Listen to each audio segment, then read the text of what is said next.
Hola, ¿qué tal? Muy bien, bienvenidos a la explicación de todas las guías de UNAM de este calendario 2024. Nos estamos preparando para la primera vuelta y vamos a explicar todas las guías de las 4 áreas, todas las preguntas de historia de México. Vamos a responder todas las dudas y bueno, mi nombre es Eric Camacho. Los invito a comenzar. La primera pregunta del área 1 dice así: el primer organismo político que se estableció en la Nueva España fue él, y tenemos diferentes opciones: virreinato, ayuntamiento, mayorazgo y patronato. Muy bien, vamos a explicar cada una de estas opciones. El virreinato, si nos vamos por la opción A, recordemos que es la forma de gobierno que se adopta para durante toda la colonia. Entonces, si estamos pensando que es justamente después de la conquista de México, todavía tardó en llegar el virreinato. No fue hasta 1535. Recordemos que la conquista sucedió en 1521, entonces para 1535 pasaron varios años en que se establece el virreinato con el primer virrey Antonio de Mendoza. Entonces la opción A va a quedar completamente descartada. Ahora, si nos vamos a la opción C y D, el mayorazgo era más bien una forma de asegurar la sucesión de las posesiones. ¿Eso qué quiere decir? Que el hermano mayor se aseguraba las posesiones de toda la familia y ahí tenía como ciertos candados que no los podía vender, compraventas. Entonces, eso del mayorazgo no tiene que ver con actividades políticas, también se va a descartar. El patronato es más en el ámbito religioso. Entonces es una concesión que tenía la iglesia para que evangelizara y no tiene nada que ver con cuestiones políticas. Nuestra opción correcta va a ser la opción B, el ayuntamiento. Entonces, aquí marcamos como opción correcta la B. Vamos a pasar a la siguiente pregunta. Tenemos, ahora estamos en el tema de la independencia de México. Es importante recordar que en estas guías de la UNAM, así como en el examen real, tus preguntas siempre van a ir en orden cronológico y también en el orden en que van apareciendo los temas en tu temario. Entonces, si te memorizas más o menos los temas del temario o identificas muy bien los acontecimientos y cuál sucedió uno después de otro, eso te va a ayudar mucho para descartar opciones y para poder contestar de forma correcta. Así que la siguiente pregunta tiene que ver con la independencia de México y nos está pidiendo que ordenemos cronológicamente ciertos acontecimientos de la etapa de la organización. Recordemos que hay 4 etapas en la independencia de México: iniciación, organización, resistencia y consumación. Ahora, les recomiendo, les sugiero que estas etapas se las memoricen junto con el personaje principal de cada una de ellas. Es decir, la iniciación tiene que ver totalmente con Miguel Hidalgo. Si tú te aprendes la campaña y lo que hizo Miguel Hidalgo, ya estás dominando toda la etapa de la iniciación. La organización, esta segunda etapa, tiene que ver con Morelos, desde que inicia sus campañas militares hasta que es fusilado. Entonces también toda esta etapa tiene las nociones ideológicas, tiene este fondo ideológico que se le imprimen, esta ideología que se le imprime al movimiento de independencia, y Morelos va a ser el encargado de hacerlo. La etapa de la resistencia, ahí podemos identificar a Vicente Guerrero, que en estos momentos la independencia de México va a estar limitado únicamente a ciertas regiones, ya no es un movimiento más nacional, sino únicamente algunas regiones que están resistiendo en la lucha de independencia. Y Vicente Guerrero va a ser uno de los caudillos más importantes. Y por último, la etapa de la consumación, donde ahí vamos a identificar a Agustín de Iturbide. Él va a ser el general criollo que va a decidirse ponerle fin a este movimiento, primero pensando derrotar a Vicente Guerrero y así hacer que los insurgentes se unieran a su causa, y al no conseguirlo, pues entonces pacta la paz y un acuerdo con Guerrero. Entonces ahí están esas 4 etapas que debemos de memorizar. Ahora nos están pidiendo organizar estos 4 eventos. Entonces vamos a ver los acontecimientos de la etapa de la organización. El primero de ellos es la creación de la Junta de Zitácuaro, el segundo la instalación del Congreso de Chilpancingo, el tercero el comienzo de la primera campaña de Morelos y el cuarto la constitución de Apatzingán.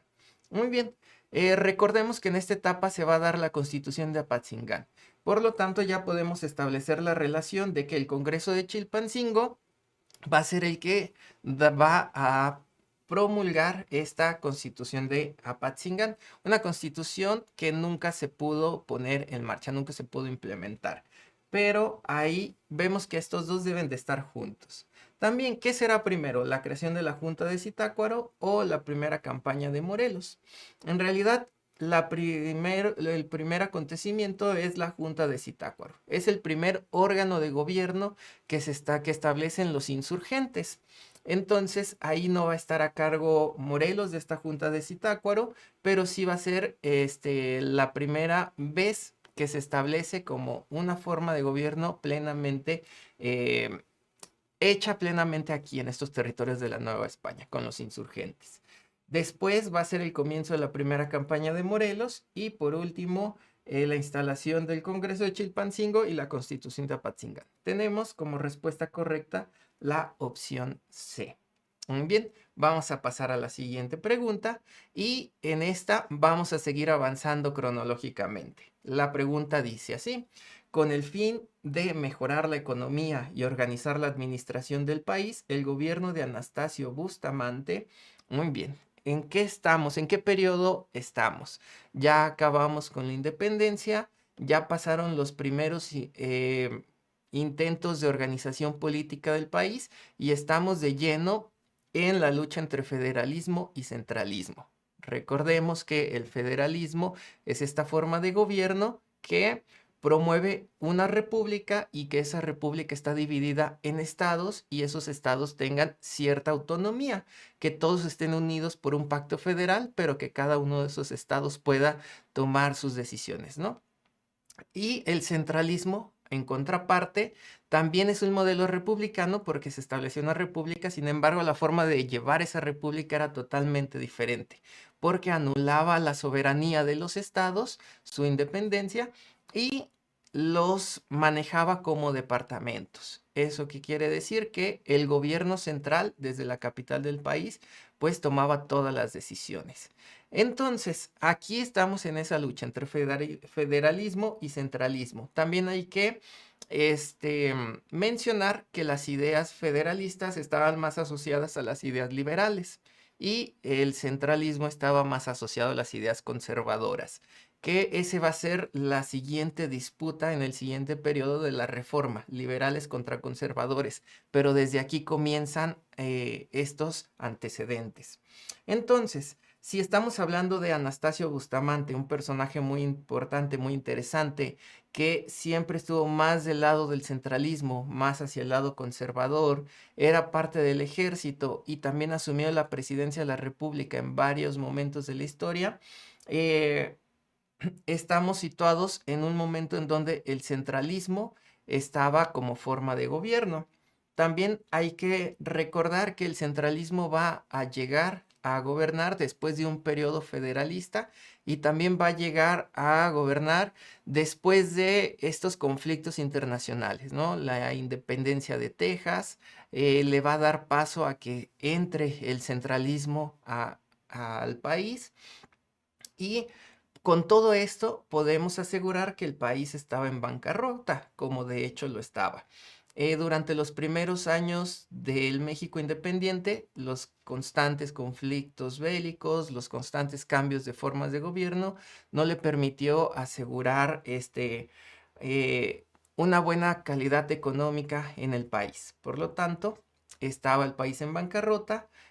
También Anastasio Bustamante pues se propuso a ajustar la hacienda pública, esto, la recaudación de impuestos, todo esto fueron temas importantes y para poder echar a andar otra vez la economía en México, también se buscaba crear instituciones que ofrecieran créditos para comprar maquinaria, para materia prima o incluso para pagar los salarios. Entonces, vamos a ver cuál de estas opciones se asemeja más a los objetivos de Anastasio Bustamante. La opción A menciona que se estableció el impuesto por puertas y ventanas y se fraccionaron los latifundios.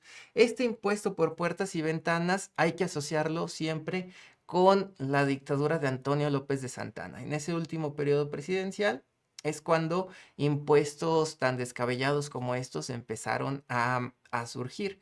Prácticamente te estaban cobrando un impuesto por la luz del sol, ¿no? Entonces la cantidad de ventanas, pues, te garantizaba un impuesto más alto, ¿no? Y que se fraccionaran los latifundios, pues no va mucho con las ideas conservadoras. Recordemos que los latifundios son grandes porciones de tierra que estaban en pocas manos. Él era un dueño en grandes posesiones de tierra. Entonces, el fraccionarlos iba en contra de intereses de quienes, de estos grandes terratenientes.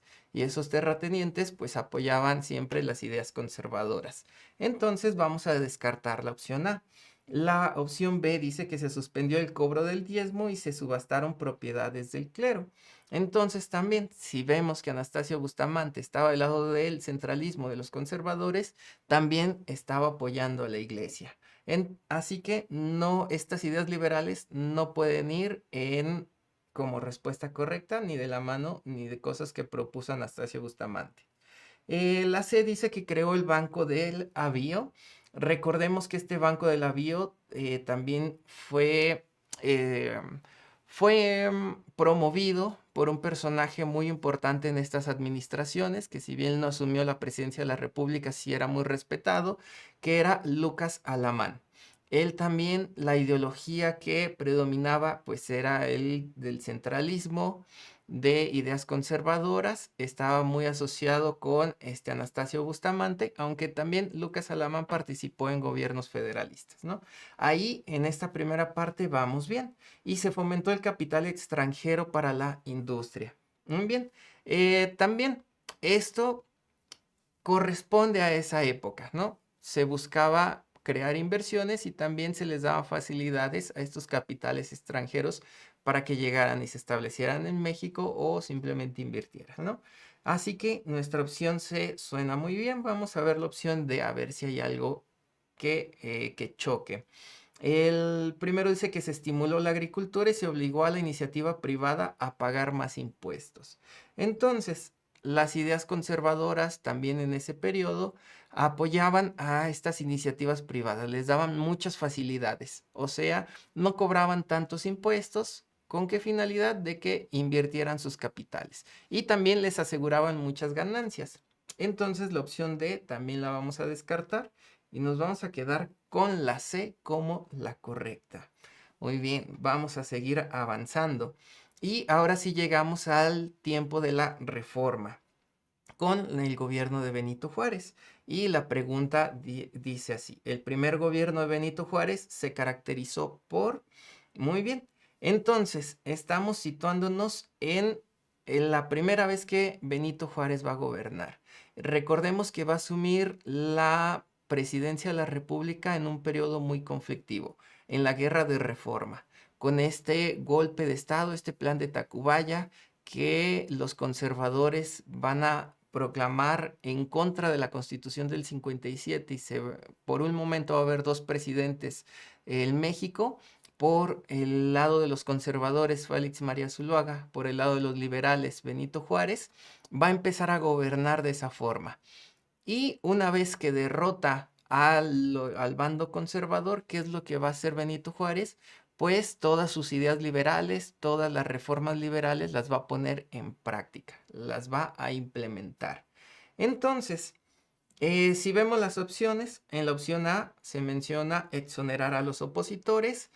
Benito Juárez no tenía como esta idea de perdonar opositores, de no castigar, así que esto es contrario a las decisiones que fue tomando, ¿no? Recordemos lo que sucedió con Maximiliano. Prácticamente la orden de su fusilamiento pues provino de Benito Juárez.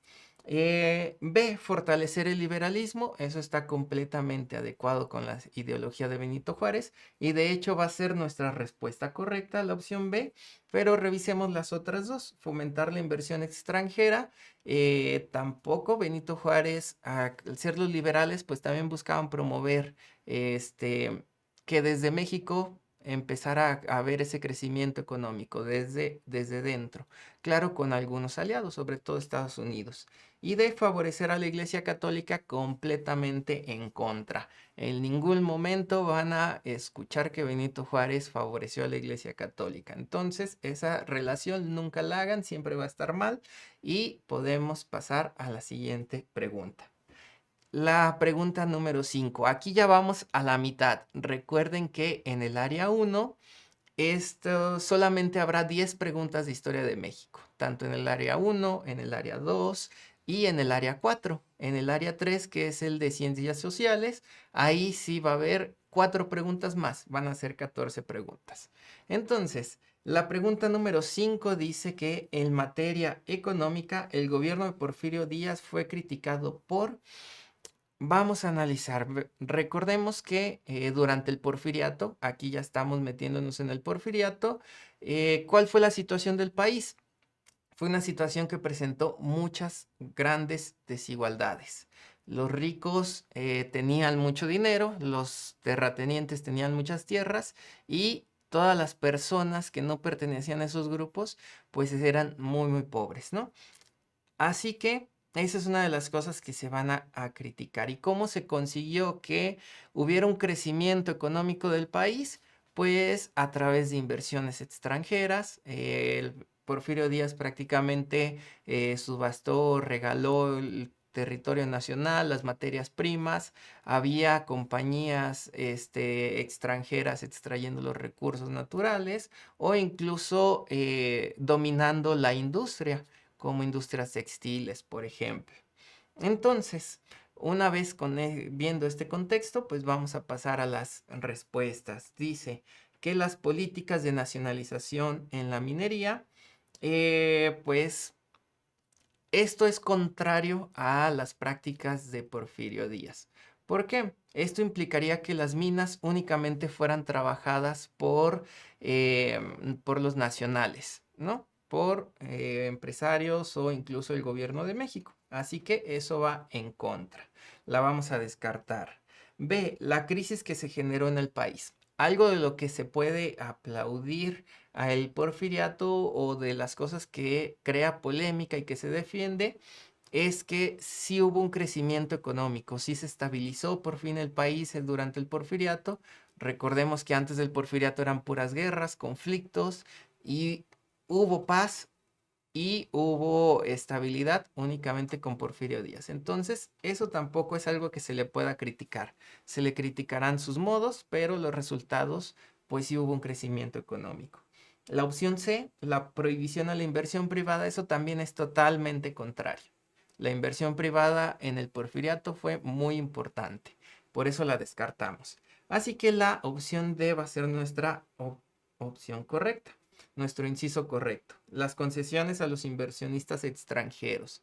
Lo que les decía, prácticamente les dio muchas concesiones, regaló los recursos naturales del país y eso es una de las críticas que se les daba. Al no favorecer los derechos laborales de los trabajadores mexicanos, al favorecer o propiciar incluso esta esclavitud moderna con las tiendas de raya, pues únicamente se beneficiaban los inversores extranjeros. Y eso es una de las críticas muy fuertes en el porfiriato. Muy bien, entonces vamos a continuar con la siguiente pregunta que ya tiene que ver con este final de la revolución y más bien con este periodo del maximato. Tenemos que dice así, una de las acciones que se realizó durante el periodo conocido como el maximato fue la... Muy bien, vamos a recordar qué es esto del maximato. Una vez que se termina estos cambios tan bruscos y violentos en la sucesión presidencial, que van a ser regulados por Plutarco Elías Calles,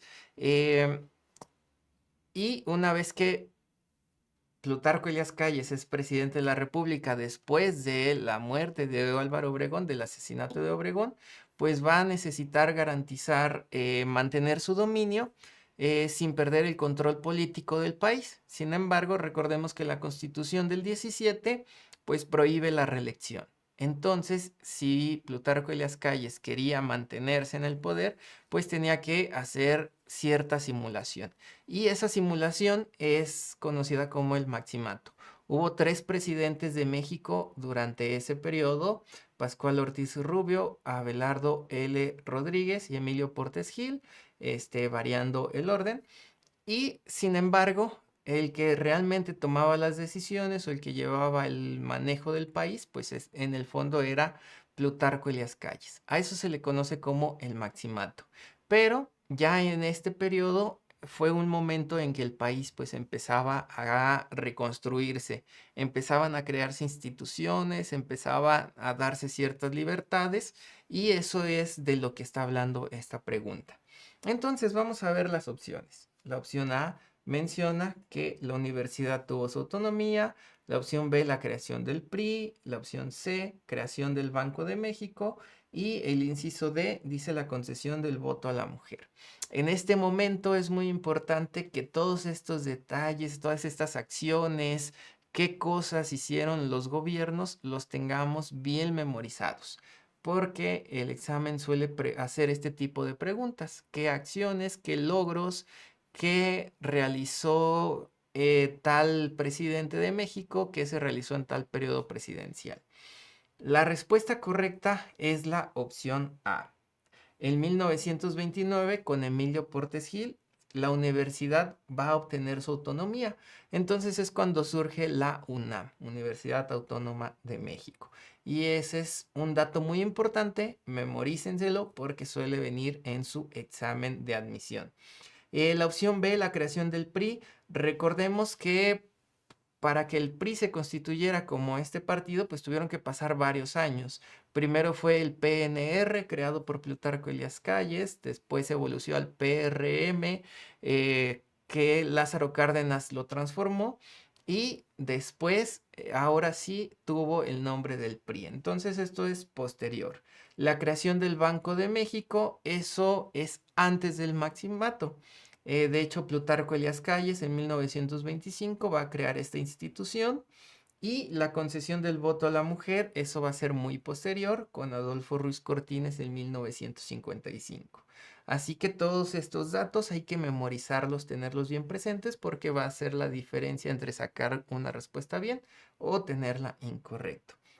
Vamos a pasar a la siguiente pregunta. Ya casi terminamos con esta área 1 al fin. La pregunta dice así: fundó el Partido de la Revolución Mexicana, el Instituto Politécnico Nacional y la Confederación de Trabajadores de México. Me están pidiendo el nombre de un presidente que realizó estas tres acciones muy importantes. Muy bien, voy a ir como muy rápido.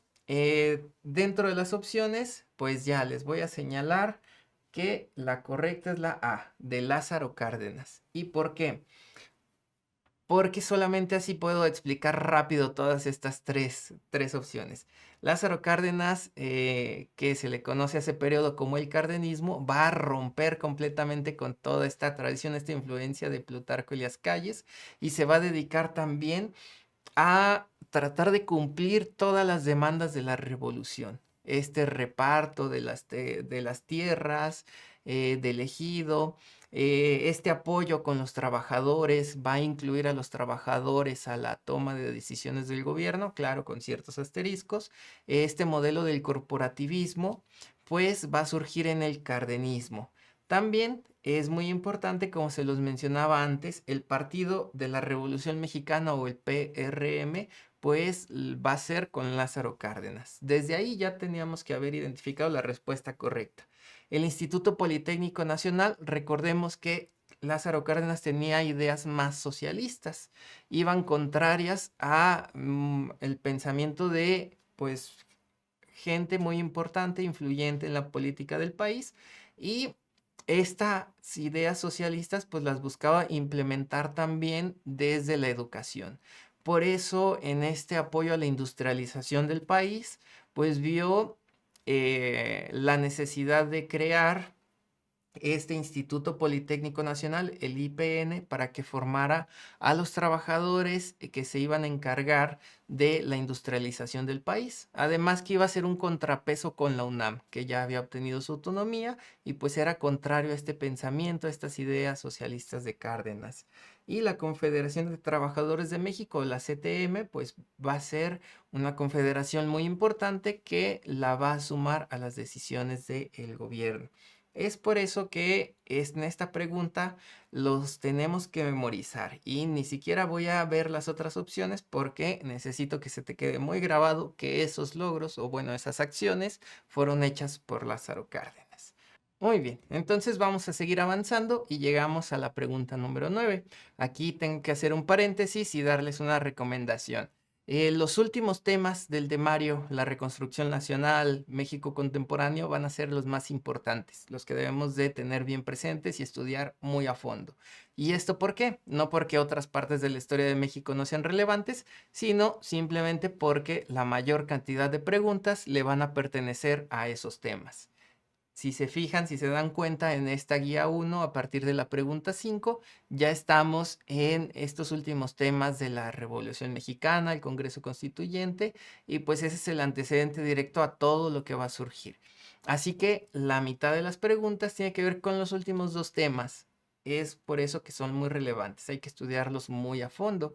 Y ahora sí, entremos en esta pregunta 9. Dice que fue una acción del gobierno de Luis Echeverría como parte de la política del desarrollo compartido.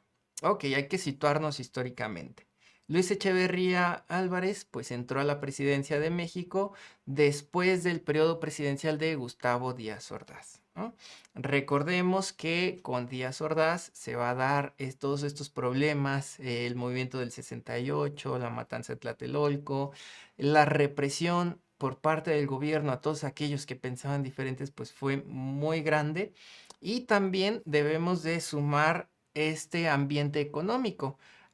Antes del desarrollo compartido fue las políticas del desarrollo estabilizador. Pero los primeros presidentes pues fueron los que tuvieron las ventajas, los logros, porque en México sí hubo un crecimiento económico importante. De hecho, se le conoce como el milagro mexicano. Entonces, ese crecimiento económico va a ser en estos primeros años del desarrollo estabilizador y lo que va a continuar en este último periodo que le tocó a Gustavo Díaz Ordaz, pues fue como la caída. Este avance iba muy bien, hasta que se detuvo y comenzó a bajar. Entonces el país vivía también una situación de muchas desigualdades. Los que tenían dinero, pues lo seguían teniendo y entre ellos lo mantenían. La clase media que había despegado en este milagro mexicano, en el desarrollo estabilizador, pues se daba cuenta que no podía acceder a más oportunidades y cada vez el dinero empezaba a valer menos, porque en este periodo es donde se dan muchas inflaciones y devaluaciones. Este, y pues la clase baja que prácticamente no tenía acceso a todo esto. Ese es el contexto en donde Luis Echeverría va a iniciar su gobierno y pues estas políticas del desarrollo compartido. Entonces, ¿para qué fueron estas políticas del desarrollo compartido? Fueron para tratar de que las riquezas que el país generara se repartieran en toda la población. ¿Ok? Esto va a generar también un agotamiento. Al principio de su sexenio, pues va a tener un gasto público muy importante.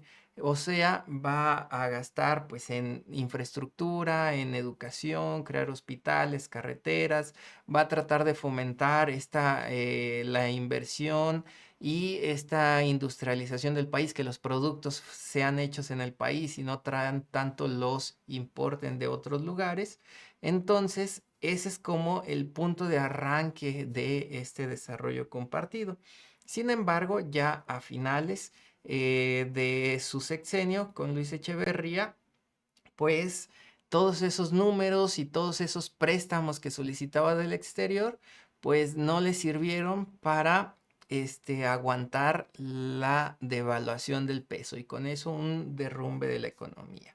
Así que después de todo este contexto, si nos vamos a las opciones, nos vamos a dar cuenta que la opción D refleja mejor el panorama de esos últimos años como característica del desarrollo compartido. ¿Por qué? Porque una vez de que el gobierno mexicano pues empezó a endeudarse y empezó a no sostener todo ese momento de que empezaba a gastar, a tener este gasto público, pues tuvo que empezar a reducirlo. Primero sí gastó mucho, después lo redujo. Muy bien, vamos a pasar a la siguiente pregunta, que es la última de esta área 1, esta área de las físico-matemáticas. Muy bien, la pregunta dice así: la implementación de políticas neoliberales en México inició con el gobierno de... Y esto es otra vez como un asterisco muy grande. La última pregunta, siempre, siempre, siempre, tiene que ver con las políticas neoliberales. Entonces, muchas veces la respuesta correcta va a ser eso, neoliberalismo. Y cuando no, pues algo muy referente o algo que hace relación al neoliberalismo. Y aquí nos está pidiendo en qué periodo presidencial. Entonces, el desarrollo compartido duró únicamente 2 sexenios, el de Luis Echeverría y el de López Portillo. Y prácticamente a los dos les fue muy mal en materia económica. Todavía peor a López Portillo, que se basó su economía en el petróleo, y le tocó pues el derrumbe de los precios del petróleo. La deuda que había adquirido para poder explotar los yacimientos que habían descubierto en las costas del Golfo de México, ya no los va a poder pagar porque el precio del petróleo se va a caer por los suelos. Eso fue a nivel mundial, no dependía únicamente de México. Y por lo tanto, al no tener dinero para poder mantener este gobierno, pues va a haber una devaluación y una crisis económica muy, muy, muy grande. Entonces, ¿cuál fue la solución? México pues tuvo que solicitar otros préstamos al Fondo Monetario Internacional, al Banco Mundial, para poder mantener su economía a flote. Y estas instituciones internacionales pues ya le pusieron más condiciones a México para prestarle dinero. Una de ellas fue la adopción de las políticas neoliberales, del neoliberalismo. Y por lo tanto, el periodo presidencial con el que iniciaron estas políticas neoliberales es el de Miguel de la Madrid. La opción C sería nuestra respuesta correcta. Después de Echeverría, después de López Portillo, Miguel de la Madrid y ya Ernesto Zedillo, pues va a ser posterior a Carlos Salinas de Gortari y ellos ya inician con este proceso de globalización, ¿no? Las políticas neoliberales que dieron paso a la globalización. Con esto terminamos el área 1, pero recuerden, en este video vamos a ver todas las guías de todas las áreas. Así que vamos a comenzar con el área 2. ¿Y eso qué significa? Que vamos a comenzar otra vez desde lo más antiguo. Nos vamos a regresar hasta la Nueva España o hasta la conquista. Y es por eso que tenemos aquí que la primer pregunta del área 2 dice, es una oración donde necesitamos completarla. Mientras que tenemos un espacio en blanco, participó en la conquista militar de México, un espacio en blanco se ocupó de la conquista espiritual. Nos están pidiendo dos personajes, uno que sea militar y otro que sea religioso. Así lo podemos parafrasear. Entonces veamos las opciones. Aquí va a ser difícil que identifiquemos el nombre de todos los personajes y sobre todo de los que participaron en la conquista tanto espiritual como militar de la Nueva España. Pero va a haber algunos de los que sí podemos identificarlos, ¿no? Como Juan de Zumárraga, Fray Juan de Zumárraga fue incluso el primer arzobispo de la Nueva España. Por eso la opción A la vamos a descartar, porque la opción 1, en la primera instancia necesitamos un nombre militar. Después, Antonio de Mendoza, dice la opción B. Recordemos, el primer virrey de México fue Antonio de Mendoza y el virreinato, como revisamos al principio, de esta explicación en el área 1 fue el primer virrey y por lo tanto el virreinato comenzó en 1535. Por eso lo vamos a descartar. Luego Pedro de Alvarado, él sí fue un conquistador militar. Recordemos que cuando Cortés va a combatir las tropas de Pánfilo de Narváez, a quien deja de encargado es a Pedro de Alvarado. Él es el que realiza esta matanza que va a provocar la expulsión de los españoles de la ciudad de Tenochtitlan y eso se le conoce como la Noche Triste, cuando Cortés lloró sentado en un árbol, ¿no? Y Bernardino de Sahagún, él también fue un fraile muy importante en esta evangelización. Nuestra opción C va a ser la opción correcta. Bartolomé de Olmedo también va a ser un fraile. Cristóbal de Olid va a ser un conquistador. Muy bien, vamos a pasar a la siguiente pregunta. La pregunta número 2, vamos a seguir avanzando. Recordemos incluso que en nuestro canal de YouTube, ahí ya aparece un video de la Nueva España. Lo pueden revisar, es una clase muy completa para poder dominar estos temas del examen. Pero vamos a avanzar y nos vamos a meter con la independencia de México otra vez. Si se notan, es una constante. La primera pregunta hace referencia al periodo de la conquista de la Nueva España. La segunda pregunta ya se mete directamente a la independencia. Muy pocas veces el examen pregunta cosas de antes de la conquista, de los temas de Mesoamérica. No es muy común que lo suela mencionar, que lo suela meter ahí. Muy bien, la segunda pregunta dice que son dos de las causas externas de la independencia de la Nueva España.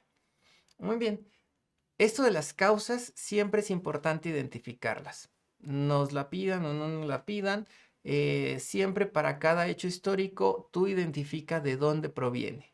Y ve armando, ve creándote un relato, una historia, como si fuera un cuento, como si fuera una película, una narrativa, tú tenla bien presente. ¿Qué sucedió primero? ¿Qué sucedió después? ¿Y por qué esto que sucedió primero influyó a lo que sucedió después? Y cuando hablemos de causas, también pensemos en lo que es interno y lo que es externo. Interno, todo lo que sucedió en México. Externo, lo que sucedía en Europa que apoyó los movimientos aquí de este lado del mundo. Entonces nos están pidiendo dos causas externas. Veamos las opciones. La primera dice invasión napoleónica a España. Eso sí es algo externo. Napoleón Bonaparte invadió España y difusión de las revoluciones liberales europeas. Ok, aquí las revoluciones liberales pues obviamente son externas, pero estas revoluciones liberales son posteriores al inicio de la independencia. La primera de ellas es en 1820, la segunda en 1830, la tercera en 1848. Ese es un tema que viene en Historia Universal, que lo deben de estudiar a fondo. Recordemos que esos primeros movimientos liberales pues van a surgir con la Revolución Francesa, después las monarquías y después de todo lo que hace Napoleón Bonaparte, que prácticamente mueve los cimientos de las monarquías en toda Europa, pues una vez que es derrotado, pues viene a recobrar y vuelven a instituir pues las monarquías en todo el continente europeo. Y esas revoluciones liberales pues van en contra de estas ideas otra vez absolutistas que volvieron a Europa en esos años. Por lo tanto, es posterior, lo vamos a descartar.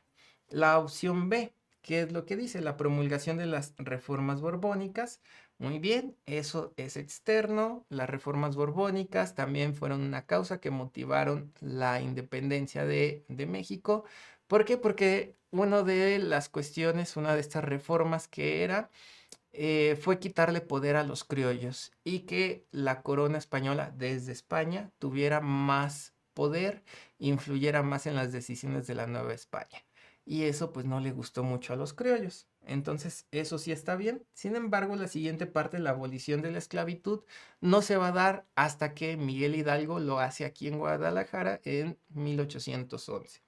Por lo tanto, eso es posterior, la vamos a descartar. Además de que es posterior al inicio, pues es algo interno, por eso descartado. La opción C dice invasión napoleónica a España, que ya dijimos que sí. La promulgación de las reformas borbónicas, que también ya dijimos que sí. La respuesta correcta es la C. Y la opción D no es correcta por la difusión de estas revoluciones liberales y la abolición de la esclavitud, ¿no? Lo que ya descartamos, pues es la opción D.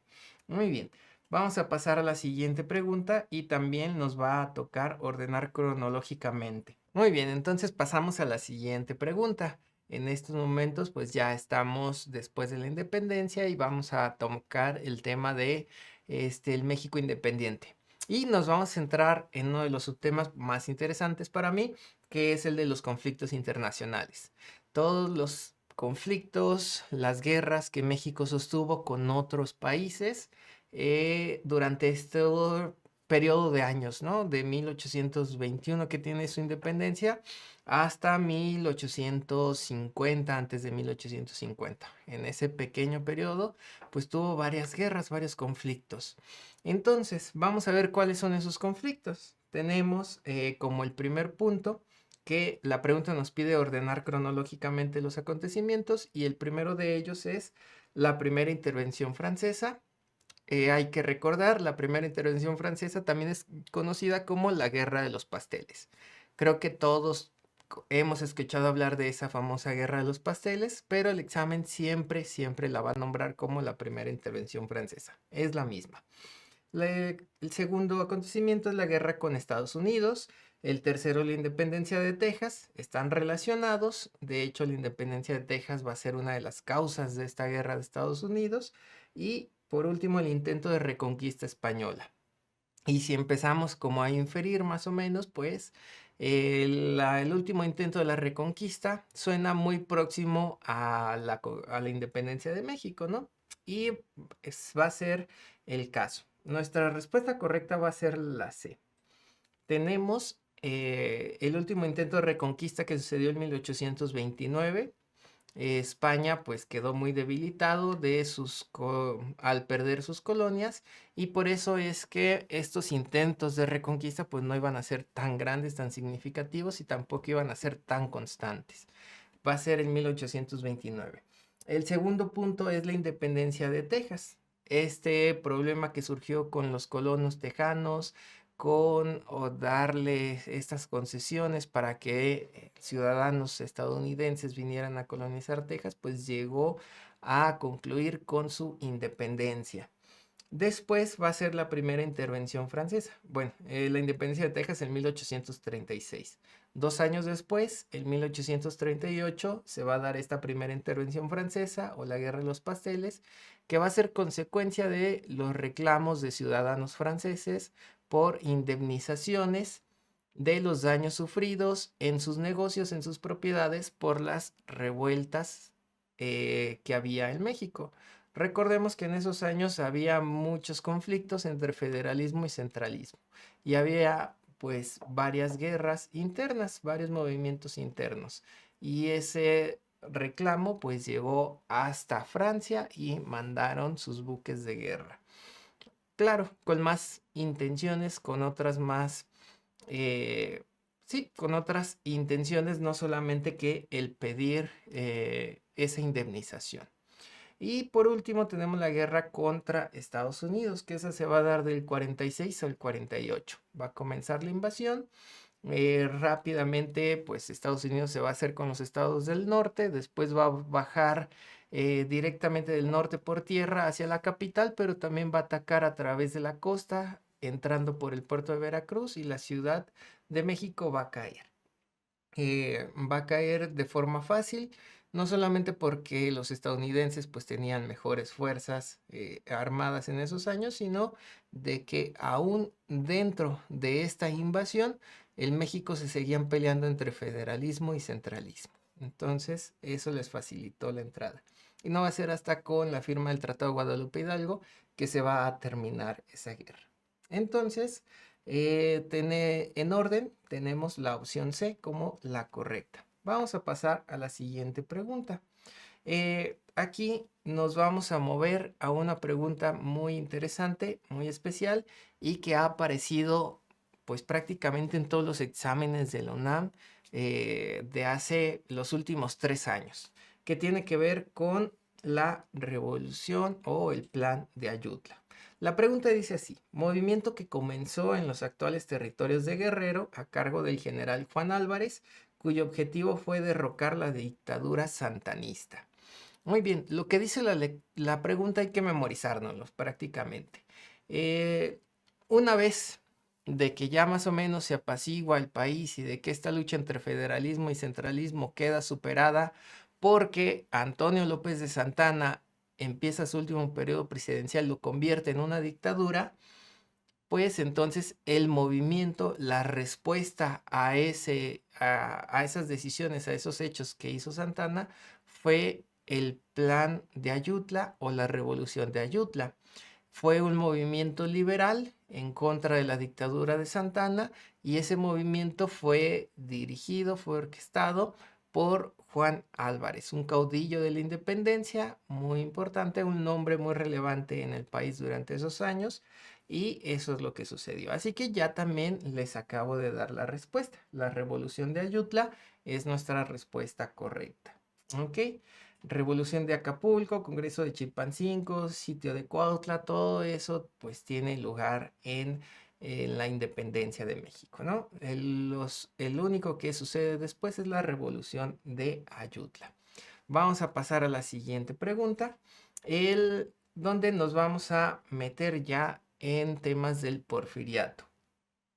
La pregunta dice así: el Círculo Liberal, organizado por Camilo Arriaga en 1901, tuvo como finalidad. Es muy importante identificar la fecha, dice 1901. ¿Eso qué quiere decir? Que no era el principio del porfiriato, donde pues Porfirio Díaz aplicó una política de conciliación, se trató de amistar con todos los actores políticos, ¿no? Iglesia, conservadores, liberales, el ejército. No eran esos primeros años, tampoco eran los últimos años. Entonces, ¿qué es lo que estaba pasando? Había mucho descontento y se empezaban a haber movimientos en contra del régimen. Estamos en ese periodo. Y Camilo Arriaga, ¿quién fue este Camilo Arriaga? Fue un empresario político de San Luis. De acuerdo a sus ideales y a su educación, pues se formó con el pensamiento, la ideología liberal, pero también hay que decir que Camilo Arriaga pues venía de una familia favorecida. Eh, tenía industrias, tenía actividades económicas y era una familia acomodada. Entonces también tenía vínculos con el régimen. Su papá y él tuvieron vínculos políticos en el porfiriato, ¿no? Entonces, ¿qué fue lo que sucedió? Con algunas políticas que implementó Porfirio Díaz para beneficiar a extranjeros y no tanto a los nacionales, pues comenzó a perder privilegios económicos y eso fue un descontento. Así que una vez de que perdió esos privilegios económicos, también comenzó a organizarse en contra del régimen. Y es cuando se van a dar estas reuniones de clubes liberales o el círculo liberal.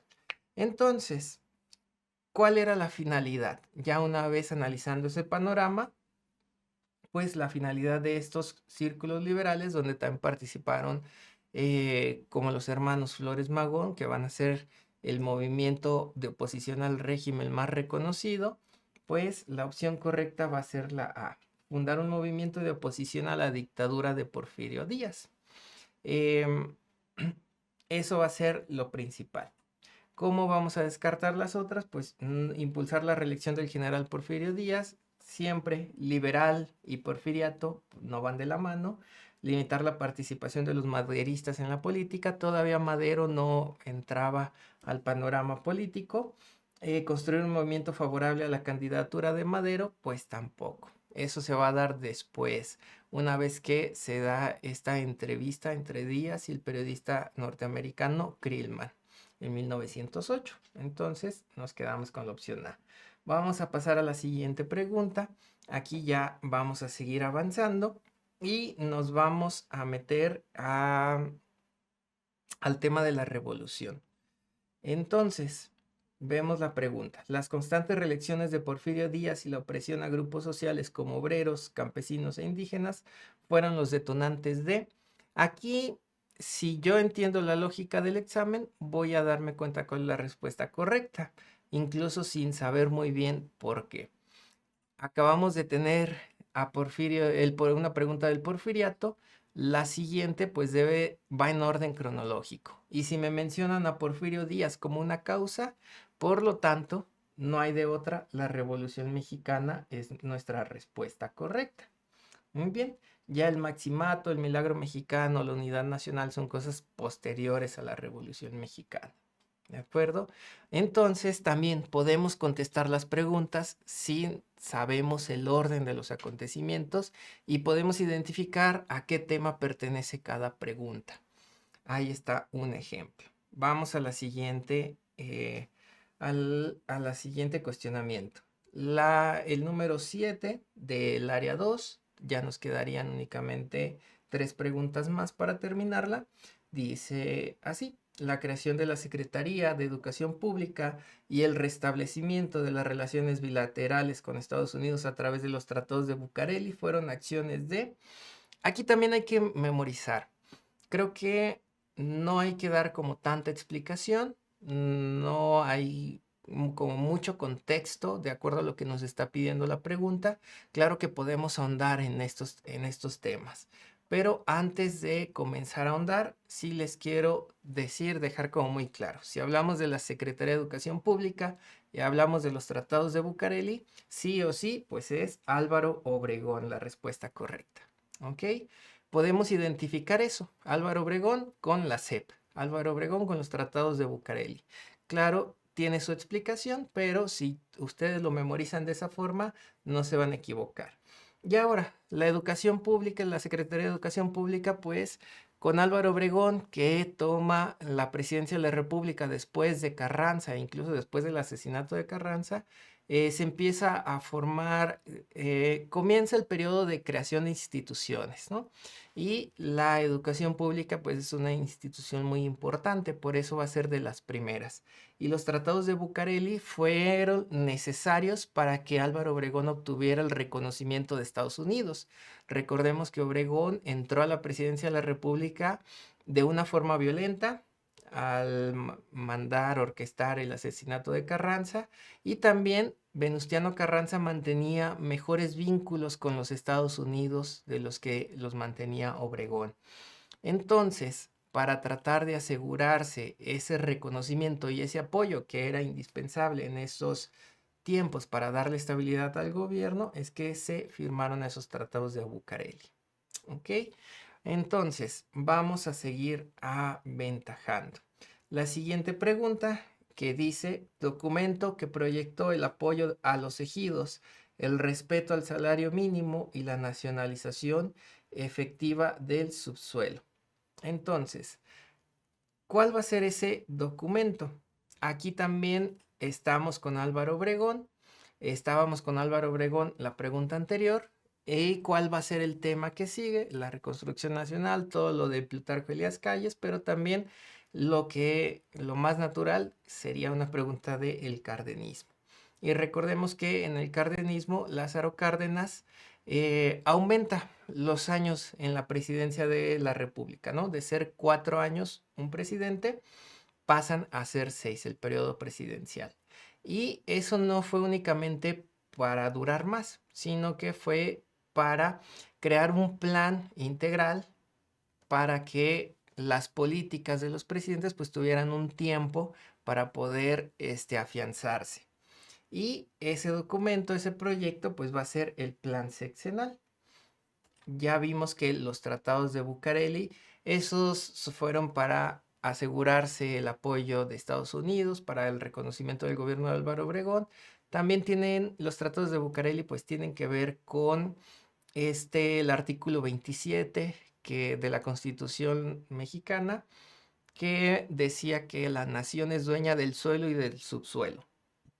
Por lo tanto, todas las posesiones que tenían los empresarios norteamericanos, todos sus intereses en los recursos naturales, el petróleo, por ejemplo, que en esos años era muy importante, comenzaba a ser muy importante, pues con la Constitución los perdían. Y con esos tratados de Bucareli se garantizaron el mantenerlos.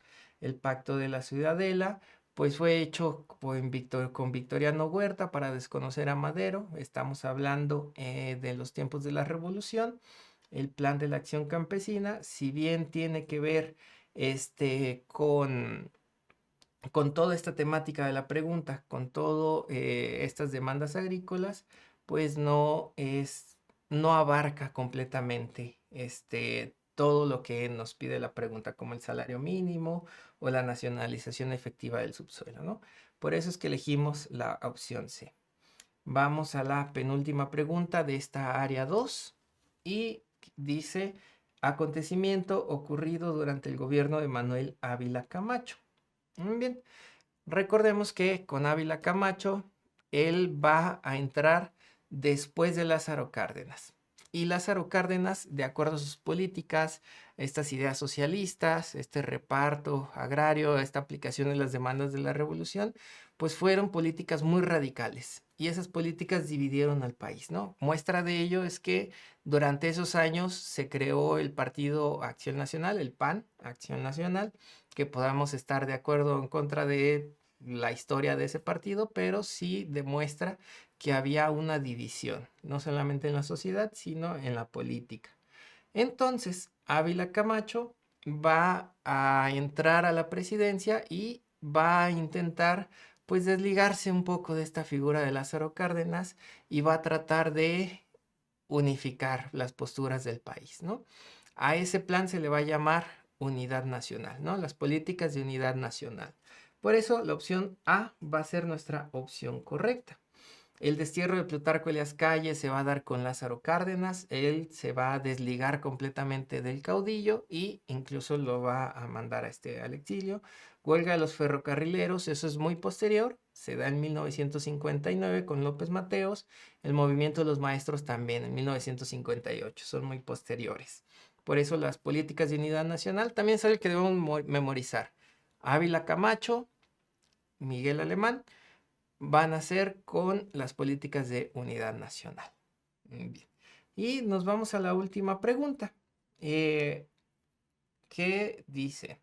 Al crecimiento económico logrado en el país después de la Segunda Guerra Mundial se le conoce como el... Muy bien. En este examen, en esta guía, nos vamos a quedar hasta el tema, si es México contemporáneo, pero nos vamos a quedar en las políticas del desarrollo estabilizador. Como ya mencionamos hace unas preguntas antes en el área 1, este desarrollo estabilizador sí propició un crecimiento económico importante en el país. Y a ese crecimiento es lo que hace referencia a esta pregunta. Por lo tanto, la opción correcta va a ser el milagro mexicano. El milagro mexicano es cuando sube el PIB a niveles pues muy importantes, un 9% me parece que sube el PIB, el Producto Interno Bruto. Es cuando se empieza a generarse esta clase social media y esta clase social media tiene un poder adquisitivo muy importante. Las casas se empiezan a llenar de refrigeradores, de televisiones, ¿no? Estos instrumentos que de alguna forma empiezan a medir la riqueza del país, los automóviles, las calles empiezan a llenar de automóviles, las grandes ciudades empiezan a crecer todavía más, ¿no? Entonces, es por eso que la respuesta correcta va a ser el milagro mexicano. Y ahora hemos concluido con las preguntas del área 2. Recordemos, área 1, área 2 tienen 10 preguntas de historia de México, el área 3 va a tener 14 y el área 4 vuelve a tener 10 preguntas únicamente.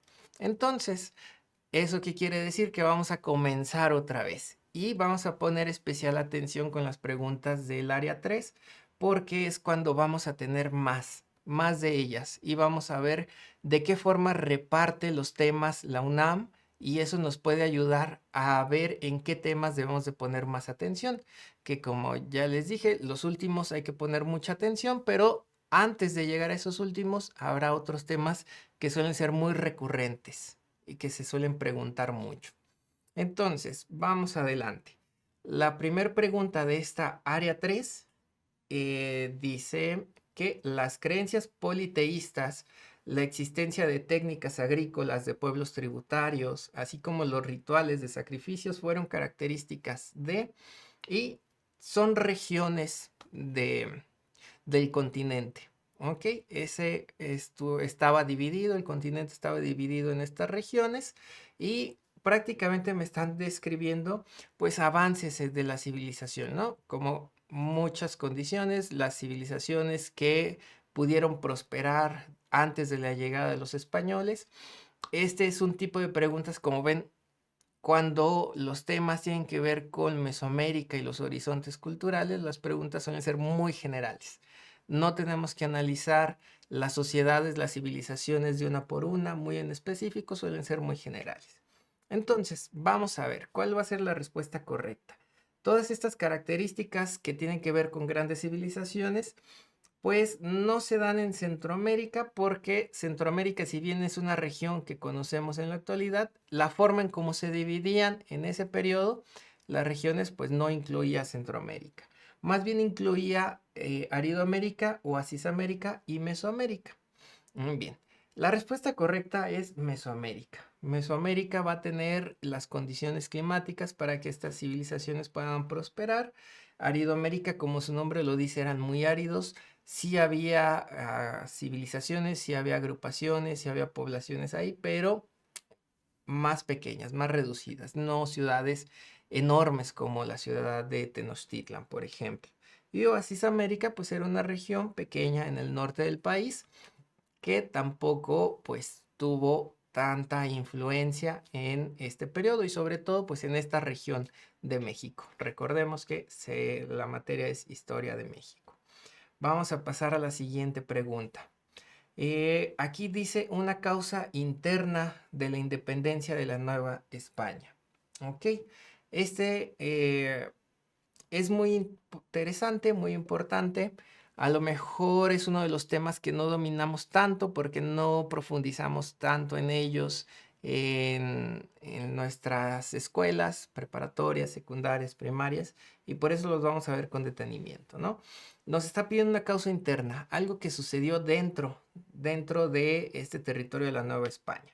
Por lo tanto, la opción A, la invasión francesa a España, la vamos a descartar. La opción B, que dice independencia de las 13 colonias, también la vamos a descartar porque no es interna. La adopción de las ideas de la ilustración, las vamos a descartar porque estas ideas de la ilustración surgieron fuera, pero también pues es antes, ¿no? No es una causa directa, ¿no? De que por adoptar las ideas de la ilustración surgió la independencia. Más bien, sí funcionaron como un antecedente, sí cambiaron el pensamiento a esta región, pero no podemos mencionarlo como una causa. La consolidación de los valores reales va a ser nuestra respuesta correcta. ¿Ok? Esto por descarte podemos llegar a la respuesta correcta, pero hay que explicar un poco qué es esto de los vales reales. Los vales reales eran títulos de deuda. ¿Eso qué quiere decir? La corona española durante estos años, pues después de tener varias guerras con Inglaterra, con España y de perder esas guerras, pues tenía crisis económica y muchas veces se mantenía del dinero que podía recaudar de sus colonias. Durante un gran periodo eso sucedía. También necesitaba pues obtener dinero. Estos vales reales pues eran títulos de deuda. Yo como gobierno te vendo esos títulos de deuda que es como un préstamo y a cambio de ese título pues yo te daba intereses periódicos, ¿no? Tú tenías un título de deuda y yo pues iba saldando mi deuda pagando esos intereses, ¿no? En eso se componen los vales reales. Sin embargo, va a llegar el momento en que esos vales reales pues no van a ser suficientes y va a empezar a forzar a comprar esos vales reales, ¿no? A diferentes, pues a las personas que pudieran, que tenían poder adquisitivo en esos tiempos. Ahora, esos títulos de deuda, pues uno debe de tener algo de fondo, ¿no? Si yo te ofrezco estos títulos de deuda, pues deben de estar basados o sustentados en algo. ¿Y en qué estaban sustentados? Pues ofrecían las garantías eran en las propiedades, sobre todo de la iglesia. Por lo tanto, cuando llegó el momento en que había más vales reales de lo que podía pagar el gobierno, pues todas esas propiedades de la iglesia, propiedades enfocadas a la educación, a la salud, a las beneficencias, pues se les quitaron completamente, obligaron a los dueños a venderlas y ese dinero pues fue recaudado por el gobierno. Así que es todavía una causa interna de la independencia porque a quienes cuando aplicaron esta consolidación de los vales reales, es decir, cuando juntaron el dinero de todas esas propiedades, pues los perjudicados fueron la iglesia y pues las personas que tenían más propiedades, más dinero. Y recordemos que la independencia de México pues fue un movimiento de criollos también enfocados o unidos a la iglesia. Muy bien, vamos a pasar a la siguiente pregunta. Durante la etapa de la iniciación, ya estamos en la independencia de México, de la independencia de la Nueva España, Miguel Hidalgo promulgó la y José María Morelos la. Tenemos estos espacios en blanco. Durante la organización del movimiento armado. Entonces, estamos buscando qué hizo Hidalgo, qué hizo Morelos. Vamos a ver las opciones. ¿La Constitución de Apatzingán es algo que hizo Hidalgo? No, la hizo Morelos. La vamos a descartar. ¿La abolición de las castas es algo que sucedió en la independencia de México? No. Lo que sucedió fue la abolición de la esclavitud. La Constitución de Apatzingán ya dijimos que no puede ser algo hecho por Hidalgo. Por lo tanto, nuestra opción correcta es la D, la abolición de la esclavitud que hace en Guadalajara y la Constitución de Apatzingán que se hace por Morelos. Recordemos que Morelos pues trajo toda esa ideología, ese fundamento ideológico al movimiento de independencia. Vamos a la siguiente pregunta. La integración de los estados de la República mediante un pacto es una característica del, mientras que la división de territorio por departamento es una característica del. Tenemos otra vez dos espacios en blanco. Y aquí, después de la independencia, recordemos que uno de los temas importantes pues, es la lucha entre el federalismo y el centralismo. Y es lo que nos está pidiendo esta pregunta. La división por estados y que estén unidos por un pacto es del federalismo y los departamentos pertenecen al centralismo. Nuestra opción correcta es la B. Ya con todo lo que hemos dicho de preguntas anteriores, vemos que estas preguntas prácticamente se están contestando solas. Entonces, esto nos ayuda, este video nos va a ayudar mucho a saber cuáles temas debemos, qué conceptos debemos de dominar, que nos va a ayudar a contestar correctamente el examen. Vamos a avanzar. La pregunta 5 de esta guía del área 3 sería: proclamó la libertad de enseñanza y de prensa, prohibió a la iglesia poseer bienes raíces y decretó un régimen republicano federal. Son características de que, si vemos las opciones, nos presentan únicamente puras constituciones. ¿Cómo vamos a dar con la constitución correcta? Pues simplemente debemos de seguir esta secuencia de ideas. Si la pregunta anterior tiene que ver con el federalismo y el centralismo, ¿eso qué quiere decir? Que la Constitución de 1824 ya es un tema que se quedó en preguntas anteriores. Por eso es que vamos a descartar la opción A.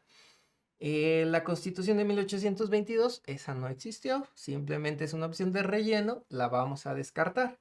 Constitución de 1814, pues tampoco, la vamos a descartar. ¿Cuál es la que nos va a quedar?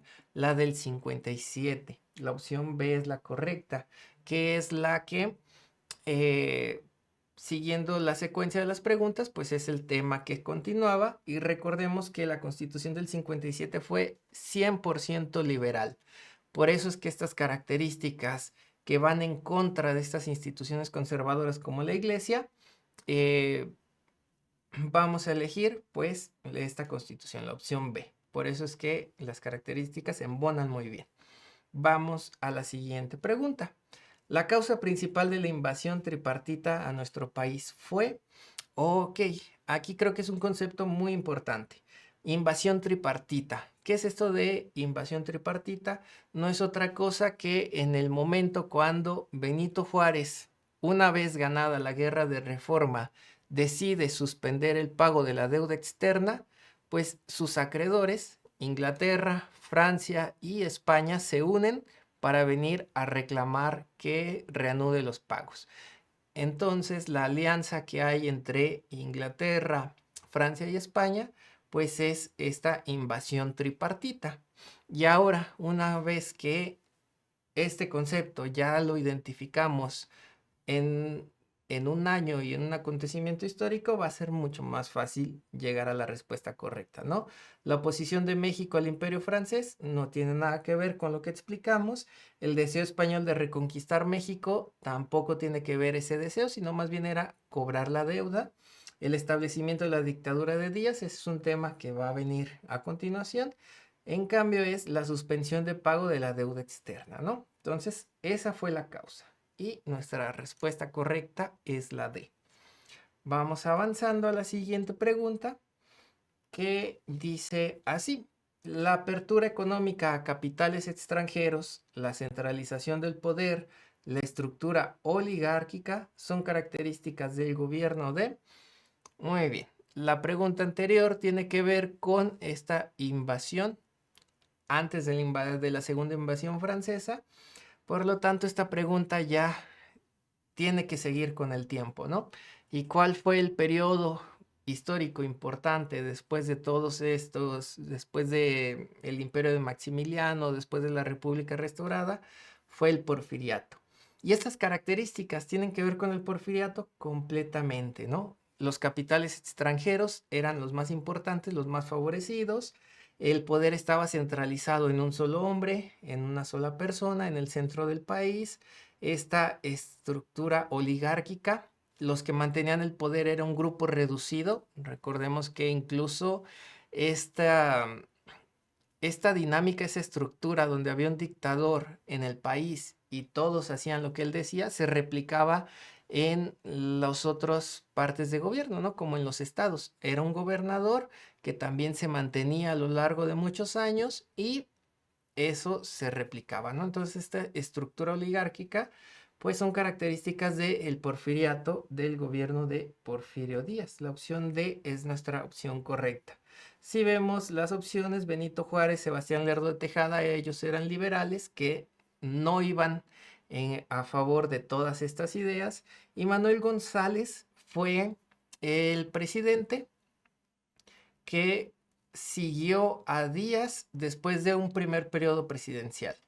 Sé que decimos que el porfiriato fue un periodo ininterrumpido de 30 años, de más de 30 años, donde Porfirio Díaz estuvo como presidente de México.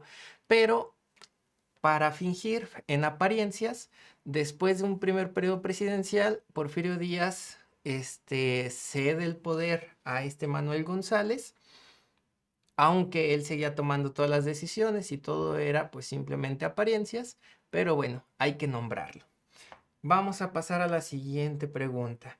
El documento que reconoce derechos sociales como el derecho a la educación, al trabajo digno, al respeto a las garantías individuales, así como a la libertad de culto y de elección. Ok, otra vez tenemos entre las opciones puras constituciones. Así que eso nos va a facilitar mucho más el trabajo.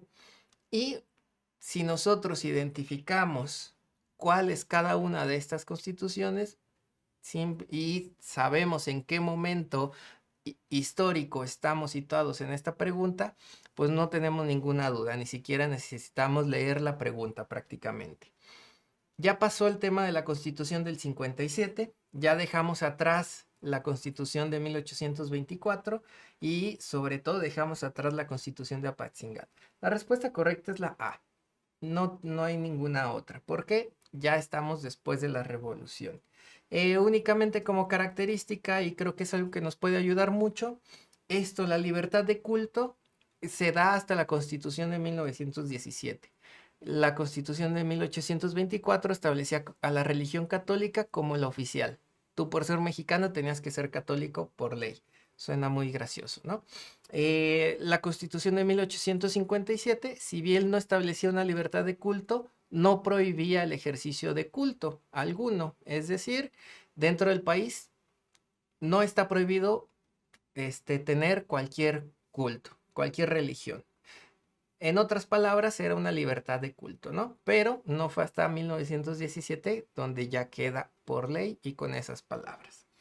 Vamos a la siguiente pregunta, que ya es acerca del tema de esta reconstrucción nacional, y en realidad esta pregunta ya nos salió en la guía anterior, ¿no? Los tratados de Bucareli y la creación de la Secretaría de la Educación Pública fueron acciones de... Esta pregunta ya se repitió y creo que eso es una constante siempre en nuestros exámenes del UNAM, ¿no? Preguntas se van a repetir, preguntas de exámenes pasados van a aparecer en tu examen de admisión de este calendario, o si no es exactamente la misma, es una parafraseada o muy parecida acerca del mismo tema. Entonces aquí ya sabemos que Álvaro Obregón es la respuesta correcta. Recuerden, tratados de Bucareli, Obregón, la SEP, Obregón, no hay de otra. Vamos a avanzar. La siguiente pregunta dice que la inauguración de Bellas Artes, el reconocimiento de la autonomía universitaria ocurrieron durante el periodo conocido como... Aquí también esta pregunta ya más o menos se repitió.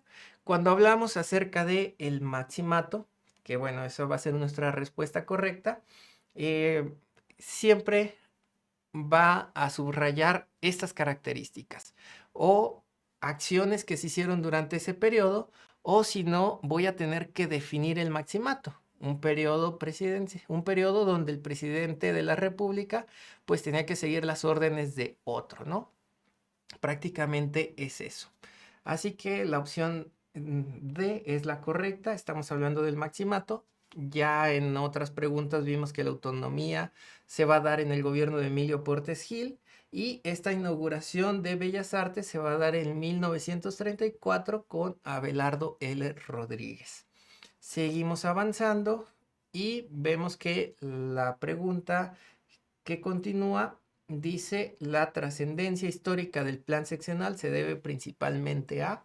Ya la guía anterior habíamos hablado acerca del plan seccional, sabemos que era con Lázaro Cárdenas, y vamos a ver las opciones para ver cómo podemos hacer ese descarte. La opción A dice que suscribió la paz entre las facciones revolucionarias. En estos momentos la revolución ya es algo más o menos superado. Al menos cuando hablamos de lucha de facciones, ese periodo ya está superado. Entonces la opción A la vamos a descartar, porque el plan seccional pues tiene que ver con el presidencialismo, tiene que ver con Lázaro Cárdenas, todo lo anterior o posterior lo eliminamos. Dio voz a obreros y campesinos. Bueno, eso no es tanto del plan seccional, es la forma de gobierno del corporativismo, que también Lázaro Cárdenas lo incluyó, pero el plan seccional va en otro ámbito. Dice que va a reforzar el poder del presidente de la República. Eso es más importante, de hecho es nuestra respuesta correcta, la opción C. El plan seccional refuerza el poder del presidente. Prácticamente la figura del presidente está por encima de todos. Si hay una división de poderes, si existe el poder judicial, el poder legislativo, pero las decisiones del presidente pues tienen mayor peso. Y ya permitir la reelección de Álvaro Obregón, igual, Obregón ya está superado en esta temática. Vamos a avanzar. La pregunta 12. La posición de México ante la Segunda Guerra Mundial fue... Recordemos, la participación de México se va a dar en el periodo presidencial de Ávila Camacho. Primero, México pues tenía una neutralidad en las acciones, si bien estaba más del lado de Estados Unidos y de los aliados por la cercanía y la conveniencia, pero México al iniciar el conflicto pues no era un país más neutral. Va a declarar la guerra a las potencias del eje una vez que sus buques petroleros, dos buques petroleros, fueron derribados.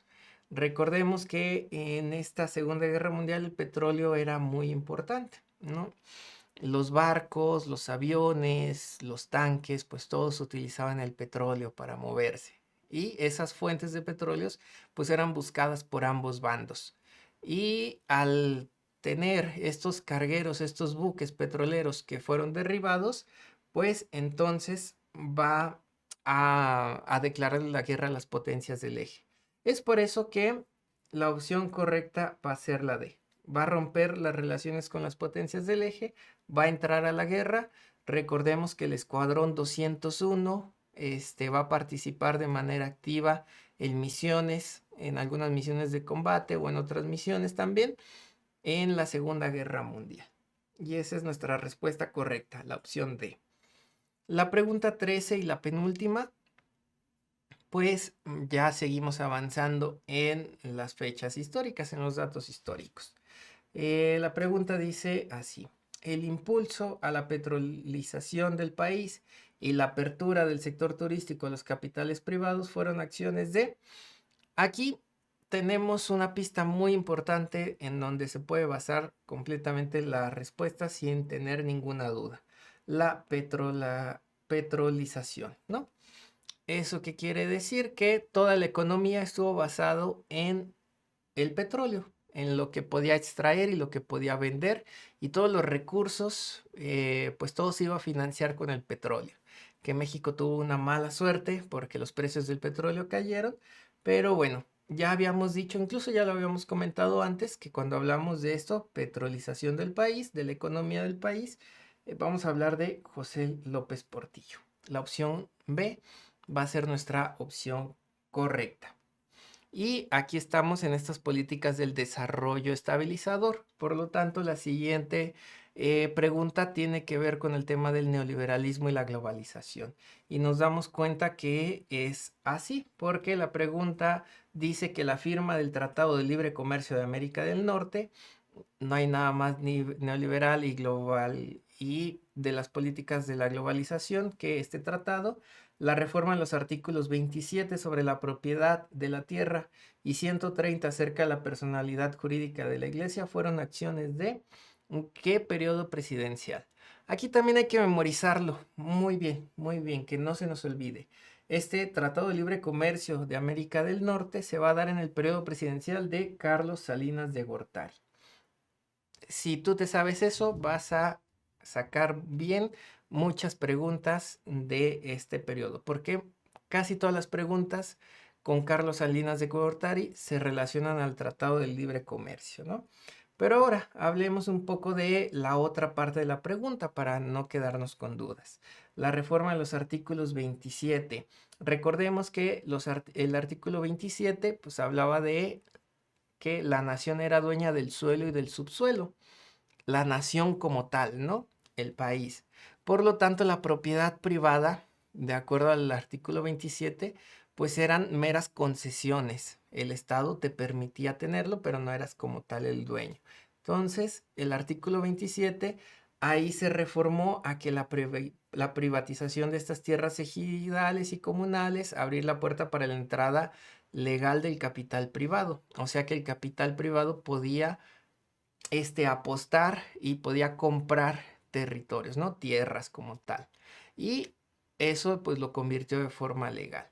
Esto pues va muy de la mano de las políticas neoliberales, ¿no? El capital privado se favorece con el neoliberalismo. Y el artículo 130 va a crear la asociación religiosa y esta va a estar sujeta a la Secretaría de Gobernación. Eh, Como tal, su identidad, su carácter civil, pues es esto, asociación religiosa, las iglesias. ¿Y eso qué es lo que va a darles? Mayor derecho a los ministros. Es decir, ahora los ministros, como los sacerdotes, ya podían votar. Anteriormente no podían.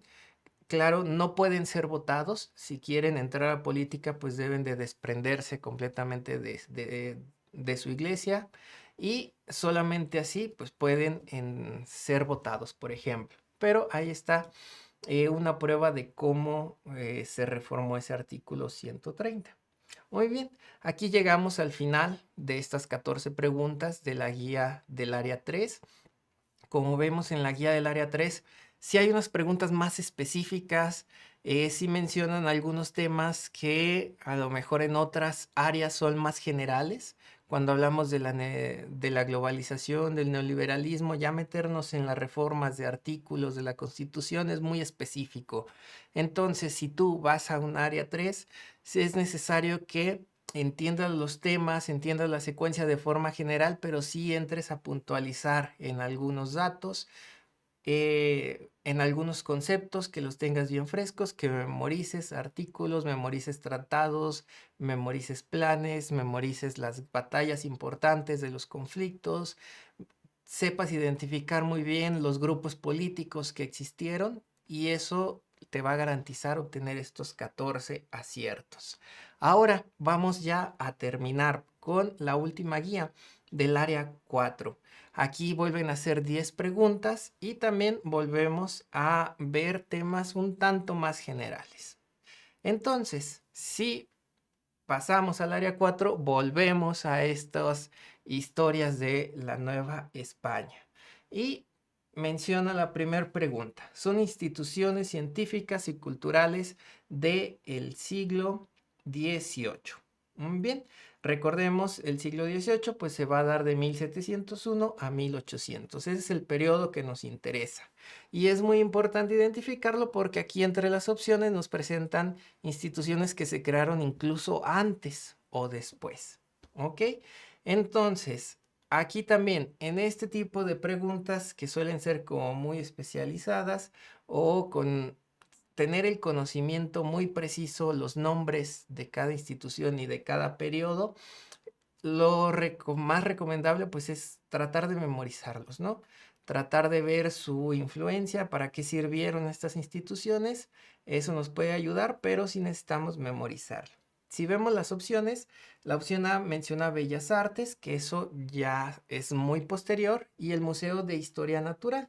Este Museo de Historia Natural, si bien durante esos años, en ese siglo XVIII, 1790, sí existió algo como un antecedente a este gran Museo de Historia Natural que incluso tenemos en la actualidad, pero se le conoció como Gabinete de Historia Natural.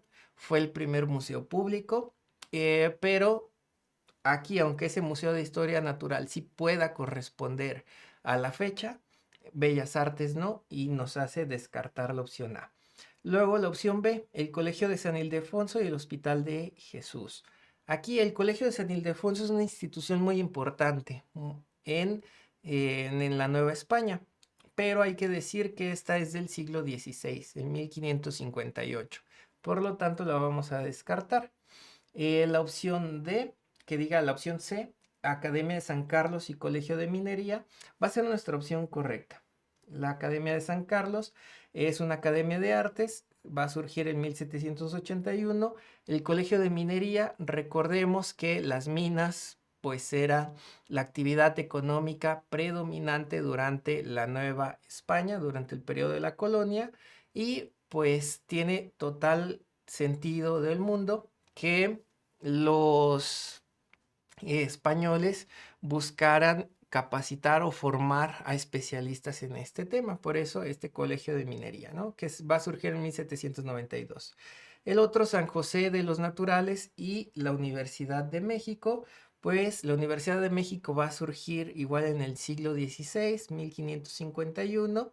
La Real y Pontificia Universidad de México hace referencia a eso. El San José de los Naturales primero fue una academia, este, más en sentido religioso para la evangelización, y también fue un hospital, pero esto estamos hablando del siglo XVI también. Vamos a pasar a la siguiente pregunta. Aquí nos dice causa interna de la independencia de la Nueva España. Como ven, las causas, en el tema de la independencia, las causas tanto internas como externas son muy importantes. Las debemos de tener bien claras. Y ya hemos revisado las causas más importantes. Solo hacía falta esta de aquí. Si vemos las opciones, tenemos independencia de las 13 colonias. Eso es una causa, bueno, ni siquiera es una causa, simplemente fue externo. La ilustración tampoco la podemos llamar como causa, es un antecedente y también es externo. La invasión napoleónica, todo eso es externo. Lo único es el nacionalismo criollo. ¿Y por qué es importante? Los criollos se empezaron a identificar más como un grupo, crear una identidad como tal, incluso una identidad nacional, ya algo separado de España, y eso ayudó a fomentar que se buscara la independencia, porque hay que recordar que la independencia de México fue primero un movimiento de criollos. ¿Ok? Entonces esa es nuestra respuesta correcta. Muy bien, y vamos a seguir avanzando con las preguntas. Ahora, en la siguiente pregunta, pues ya seguimos avanzando, dejamos a un lado la independencia, estamos en este tema del México independiente y más propiamente estamos en el tema de los conflictos internacionales. La pregunta dice así: en el Tratado de Guadalupe Hidalgo, el gobierno mexicano reconoció, esto es muy importante, un tip fundamental, sobre todo en estos primeros años de la historia de México, en estas primeras preguntas, los planes y los tratados son muy importantes. Hay que memorizarlos y no solamente su nombre, hay que identificar a qué periodo pertenecen y también, pues, qué es lo que establecían. Algunos puntos de lo que establecía, lo más importante.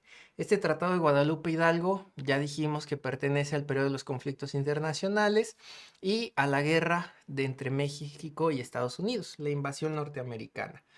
Recordemos que como consecuencia de esta invasión, México va a perder gran parte de su territorio. Por lo tanto, ¿qué es lo que va a reconocer el gobierno mexicano? La opción A dice la anexión de Texas a Estados Unidos de América. Esa va a ser nuestra respuesta correcta como tal. Si bien Texas decide también anexarse o unirse a Estados Unidos y va a ser uno de los motivos de esta invasión, de esta guerra entre Estados Unidos y México, pues el Tratado de Guadalupe Hidalgo va a ratificar esa anexión. La opción B dice el pago completo de la deuda externa de Estados Unidos de América. No, el tratado era para terminar con esa invasión y por lo tanto los términos de la rendición de México. La independencia de Yucatán no tiene nada que ver con el tema. El establecimiento de Santana como presidente tampoco tiene nada que ver con el tema. De hecho, quitan a Santana por eso. Así que la pregunta 3, nuestra opción correcta es la A. Vamos a la siguiente pregunta. Durante la administración del presidente Juárez en 1857 se realizaron reformas educativas como la... Muy bien, estamos en el 57, estamos en los términos de, bueno, en el tiempo de la reforma, las ideas liberales y también cuando vamos a hablar en cuestión educativa con Benito Juárez, siempre hay una opción que debemos de tener clara y que va a ser la respuesta correcta generalmente. ¿Cuál es? Pues si nos vamos aquí dentro de las opciones, la vamos a encontrar, que es la opción D, la creación de la Escuela Nacional Preparatoria. Esta Escuela Nacional Preparatoria la va a fundar Benito Juárez. ¿Ok? Entonces, educación, Juárez, Escuela Nacional Preparatoria. Memorícenselo así. La autonomía de la universidad, recordemos que eso es en el Maximato. La fundación del Instituto Politécnico Nacional, pues eso es todavía más lejos con Lázaro Cárdenas. La implementación del catecismo, una idea totalmente contraria a las ideas liberales de Benito Juárez. Así que también por descarte hubiéramos llegado fácilmente a esa respuesta. Vamos a avanzar en la pregunta 5. Estamos llegando a la mitad de esta última sección y ya estamos llegando a los temas del porfiriato. Para que vean que el examen va a tener siempre una predilección por los últimos temas de este temario. Reconstrucción nacional, México contemporáneo. Muy bien, la pregunta dice así: el Partido Liberal Mexicano fue encabezado por... Esto también, antes de tanta explicación, de tanto contexto, hay que memorizarlo nada más. El Partido Liberal Mexicano fue encabezado por Ricardo Flores Magón. Entonces, incluso se le conoce también como el movimiento del magonismo. Él fue uno o quizá el principal opositor al régimen de Porfirio Díaz. Entonces, eso siempre hay que tenerlo bien presente, el Partido Liberal Mexicano. Y pues ya vemos que esos eran movimientos que tenían una ideología contraria, que si bien no fue un movimiento armado, pues sí participaban en la organización de algunos trabajadores. Por ejemplo, el Partido Liberal Mexicano también tuvo que ver con estas huelgas de Cananea. Así que estos movimientos iban en contra de las políticas, iban a favor pues de los trabajadores sobre todo. ¿Ok? Si descartamos Gustavo Madero, pues era el hermano de Madero que no tenía mucho que ver en estos movimientos contrarios al régimen hasta que no hace la aparición Madero. Emiliano Zapata, Pascual Orozco, pues fueron caudillos de la revolución. Ya, son cosas posteriores. Vamos a la siguiente pregunta. La instauración del Congreso Constituyente de Querétaro y la promulgación de la Constitución de 1917 fueron acciones de... ¿Quién fue el que orquestó, el que organizó, dirigió esas acciones? Aquí también ya lo hemos comentado a lo largo de esta explicación de la guía. ¿En qué periodo de la revolución estamos? Pues justamente después de la lucha de facciones, cuando los convencionistas, que fueron los caudillos Pancho Villa, Emiliano Zapata, se enfrentan contra los constitucionalistas Venustiano Carranza y Álvaro Obregón y van a ganar los constitucionalistas rápidamente, en menos de un año van a derrotar a esas fuerzas convencionistas, pues es cuando se dan las condiciones para armar esta nueva constitución. ¿Y quién era el que lideraba ese movimiento de los constitucionalistas? Venustiano Carranza. Y es que así que tenemos esta respuesta correcta. Emiliano Zapata, Francisco Villa fueron los perdedores y bueno, Madero para esos tiempos ya no estaba vivo. Vamos a la siguiente pregunta y nos vamos ya hasta esta etapa de la reconstrucción nacional. El partido político con el que Plutarco Elías Calles logró debilitar el caudillismo. ¿Qué era el caudillismo? Era esta forma de gobierno donde un líder militar, un líder carismático, apoyado por una parte de la población y que tenía una fuerza armada, pues llegaba y tomaba el poder por la fuerza. Y estos caudillos pues tuvieron mucha fuerza después de la revolución, porque recordemos que esta lucha armada se dio a lo largo de todo el país y en diferentes lugares, en diferentes sitios había caudillos luchando por sus objetivos, ¿no? Por diferentes objetivos. Entonces, una forma que usó Plutarco Elías Calles para terminar con estas luchas y estos combates y que cada vez que iba a haber una sucesión presidencial hubiera un enfrentamiento, fue la creación de este partido político. Y fue el Partido Nacional Revolucionario o el PNR. Eso hay que aprenderse también las siglas, el PNR. ¿Ok? El antirreeleccionista fue fundado por Madero, comunista mexicano, ya eso es posterior. El nacional democrático, pues no tiene nada que ver aquí en estos temas. Bien, vamos a avanzar. La siguiente pregunta, ya estamos casi por terminar la guía. Vemos que dice el documento que proyectó el apoyo a los ejidos, el respeto al salario mínimo y la nacionalización efectiva del subsuelo. Y como tal, esta pregunta también ya es repetida. Si las guías repiten preguntas, también van a repetir en el examen. También se repite en el examen. Entonces, recordemos, la opción correcta es la C, el plan sexenal, que tiene que ver con el cardenismo. Después de Plutarco Elías Calles, pues sigue Lázaro Cárdenas y Lázaro Cárdenas va a romper con todo esto y va a crear pues un nuevo proyecto para la presidencia, ¿no? El plan sexenal es este nuevo proyecto, estas acciones determinadas a cumplir con los fines, ¿no? A cumplir con las demandas de la revolución sobre todo. Muy bien, vamos avanzando. En la pregunta número 9, ya es la penúltima de esta área 4, vemos que el crecimiento económico sostenido y la construcción de infraestructura fueron características que entre 1952 y 1970 se conocieron como... Esto también es un tip muy importante. Si vamos a hablar del desarrollo compartido, del desarrollo estabilizador, del milagro mexicano, de las políticas de unidad nacional o de las políticas neoliberales, hay que aprendernos las fechas. Es muy importante identificarlas cronológicamente y también identificar qué presidentes pertenecieron a qué políticas. Estamos hablando de 1952 y 1970. Por lo tanto, estamos hablando del desarrollo estabilizador.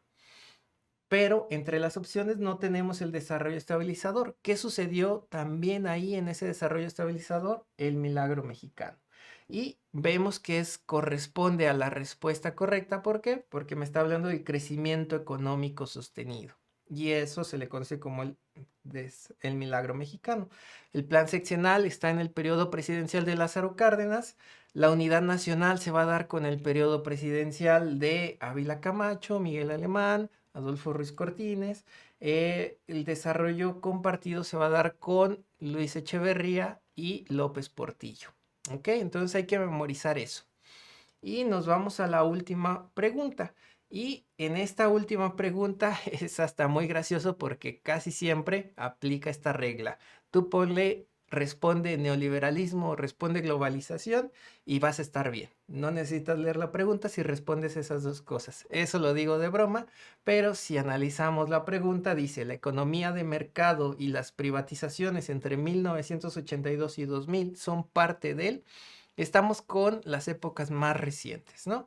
La economía de mercado y privatizaciones. La palabra, esta idea de privatizar, remite totalmente a las políticas neoliberales. ¿Ok? Esa es nuestra respuesta correcta. La B. Estado benefactor, desarrollo estabilizador, plan de 11 años, pues son cosas diferentes, ¿no? Nuestra respuesta correcta son las políticas neoliberales. Y con esto hemos llegado al final de la explicación de todas las guías de UNAM de este calendario, de este año. Al estudiar todas estas guías nos estamos preparando cada vez más para el examen de esta primera vuelta que vamos a tener en unos cuantos meses. Así que pónganse a estudiar, tomen todos estos consejos que les estamos dando, síganos en nuestras redes sociales que estaremos publicando videos informativos explicando los temas, estaremos comentando con ustedes de forma directa. Denle seguir a nuestro canal, síganos en redes sociales, Facebook, Instagram y déjennos acompañarlos en esta preparación para su examen del UNAM. Les recuerdo, mi nombre es Eric Camacho y nos vemos hasta la próxima.